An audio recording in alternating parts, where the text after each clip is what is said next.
Friends, welcome back to EFT hub education channel. My name is Ranjeet Nishad. Friends, आज मैं आपको पढ़ाने वाला हूं फ्यूचर परफेक्ट टेंस। जी हां, आपने सही सुना। आज मैं आपको बहुत ही शानदार तरीके से फ्यूचर परफेक्ट टेंस पढ़ाने वाला हूं, वो भी थियरी विद प्रैक्टिस, जो आपको अंग्रेजी लिखने में, समझने में और बोलने में बहुत मदद करेगा। फ्रेंड्स, अगर आप इस चैनल पर नए हैं तो कृपया करके इस चैनल को लाइक, शेयर एंड सब्सक्राइब जरूर कर लीजिए और बेल आइकन को जरूर दबा दीजिए। फ्रेंड्स, चलिए ना बिना देर के इस वीडियो को शुरू करते हैं और सीखते हैं फ्यूचर परफेक्ट टेंस।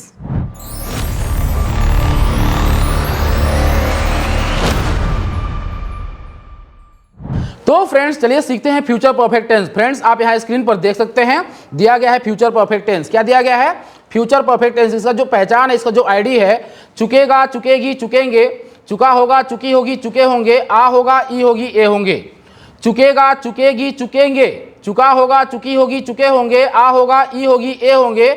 इसी वाक्य को, इसी सेंटेंस को हम लोग बोलते हैं फ्यूचर परफेक्ट टेंस। इसका जो रूल है, ही, सी, इट, नेम एंड यू देख साथ लगाना है विल हैव, और आई और वी साथ लगाना है शैल हैव प्लस वर्ब का थर्ड फॉर्म। एक बार और, ही, सी, इट, नेम एंड यू देख साथ लगाना है आपको विल हैव, और आई और वी साथ लगाना है आपको शैल हैव। इसका पहचान ऐसे है, चुकेगा, चुकेगी, चुकेंगे, चुका होगा, चुकी होगी, चुके होंगे, आ होगा, ई होगी, ए होंगे। जैसे वह स्कूल जा चुका होगा, वह तब तक पढ़ाई कर चुका होगा, वे लोग तब तक अंग्रेजी सीख चुके होंगे, वह जून तक खेल चुका होगा। समझ रहे ना? तो इस तरह का इसमें वाक्य आएगा, आपको समझना है, इसी को समझना है। अब देखिए, यहाँ पर एक मुख्य बात यह है, यहाँ पर समय का डेडलाइन दिया रहेगा। समय का डेडलाइन मतलब क्या? वह तब तक क्रिकेट खेल चुका होगा, वह सोमवार तक किताब पढ़ चुका होगा। सोमवार तक, यह सोमवार तक जो है ना समय का डेडलाइन है, इसी को आपको समझना है। वह जून तक पढ़ाई कर चुका होगा, जून तक यह समय का डेडलाइन दिया गया है। यही आपका फ्यूचर परफेक्ट टेंस है। तो अगर आपको समझना है अच्छे तरीके से, इसको समझिए, by then, by June, by the end of the month, ये आपका आएगा ऐसा ना, तो यही आपको मान लेना है कि यह समय का डेडलाइन है। यही समय का डेडलाइन आपका फ्यूचर परफेक्ट टेंस होता है। चलिए आगे देखते हैं। जैसे यहां पर दिया गया सिंपल सेंटेंस, मतलब बोले तो सबसे पहले आपको सब्जेक्ट लगाना है, उसके बाद आपको विल हैव, शैल हैव लगाना है, उसके वर्ब का थर्ड फॉर्म, उसके बाद अदर। जैसे अगले साल तक यह समय का डेडलाइन है। समझ रहे ना? समय का डेडलाइन अगले साल तक, अगले साल के बाद फिर अगला साल नहीं पकड़ना है, अगले साल तक ही।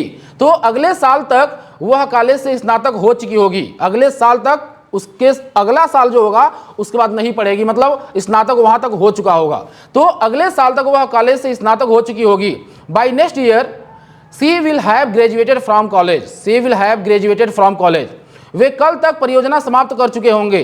दे will have finished the project by tomorrow. कल तक मतलब देख रहे हैं ना, कल के बाद फिर काम नहीं रह जाएगा परियोजना वाला, उसको वहीं तक कर चुके होंगे। समझ रहे ना? तो इस तरह से आपका फ्यूचर परफेक्ट टेंस माना जाता है। वह शाम तक देखिए यहाँ पर क्या दिया है, समय का डेडलाइन दिया है। वह शाम तक अपना होमवर्क पूरा कर चुका होगा। He will have complete his homework by evening. तो समय का डेडलाइन इसमें रहेगा, आपको यही समझना है। इसी को हम लोग बोलते हैं फ्यूचर परफेक्ट टेंस। तो मुझे उम्मीद है ये सारा कंसेप्ट आपको बढ़िया समझ में आ गया होगा। फ्रेंड्स, चलिए अब हम लोग सीखते हैं नेगेटिव सेंटेंस। यहाँ पर दिया गया, सबसे पहले आपको सब्जेक्ट लगाना है, विल हैव, शैल हैव लगाना है, उसके बाद नॉट लगाना है, उसके वर्ब का थर्ड फॉर्म अदर। यहाँ पर देखिए, वह अगले साल तक कॉलेज से स्नातक नहीं हो चुकी होगी। She will not have graduated from college by next year. वे कल तक परियोजना समाप्त नहीं कर चुके होंगे। दे विल नॉट हैव, देखिए मतलब यहाँ पर जो नेगेटिव है ना, विल और हैव के बीच में नॉट लग रहा है।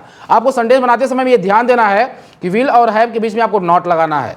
वे कल तक परियोजना समाप्त नहीं कर चुके होंगे। They will not have finished the project by tomorrow. तो फ्रेंड्स, मुझे उम्मीद है ये भी आपको सेंटेंस समझ में आ गया होगा। अब हम लोग अगला सीखने वाले हैं इंट्रोगेटिव सेंटेंस। अगर सेंटेंस के शुरू में क्या शब्द आ जाता है तो उसकी अंग्रेजी कैसे बनती है, तो आपको मैंने पहले ही बताया हुआ है कि सेंटेंस के शुरू में अगर क्या शब्द आ जाता है, सबसे पहले आपको हेल्पिंग वर्ब को आगे रख देना है, मतलब विल और शैल को आगे रख देना है, उसके बाद सब्जेक्ट को पीछे कर देना है, उसके बाद है वर्ब का थर्ड फॉर्म, ऑब्जेक्ट अदर। जैसे क्या वह अगले साल तक कॉलेज से स्नातक हो चुकी होगी। Will she have graduated from the college by next year. क्या वे लोग कल तक परियोजना समाप्त कर चुके होंगे। Will they have finish the project by tomorrow.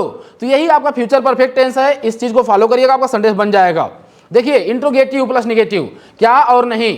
क्या वह अगले साल तक कॉलेज से स्नातक नहीं हो चुकी होगी। Will she not have graduated from the college by next year.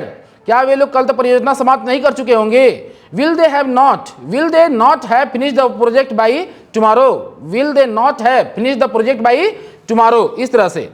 अब देखिए क्वेश्चन वर्ड मतलब अगर वाक्य के बीच में अगर कब क्यों कहाँ कैसे आ जाता है, उसकी अंग्रेजी कैसे बनती है। तो सबसे पहले क्वेश्चन वर्ड ही आपको लगाना है, उसके बाद विल हैव, शैल हैव, उसके बाद आपको लगाना वर्ब का थर्ड फॉर्म, ऑब्जेक्ट अदर। वह कब तक कॉलेज से स्नातक हो चुकी होगी। When will she have graduated from the college. When देखिए यहाँ पर कब तक है ना, ये आपका एक समय का डेडलाइन है। फिर वे कल तक परियोजना क्यों समाप्त कर चुके होंगे। तो आपको ये सारा का सारा कंसेप्ट समझ में आ चुका होगा। Friends, if you found this video is very helpful, so please like share and subscribe to our channel and hit the bell icon for latest video notification. मिलते हैं अगले वीडियो में, तब तक के लिए बाय।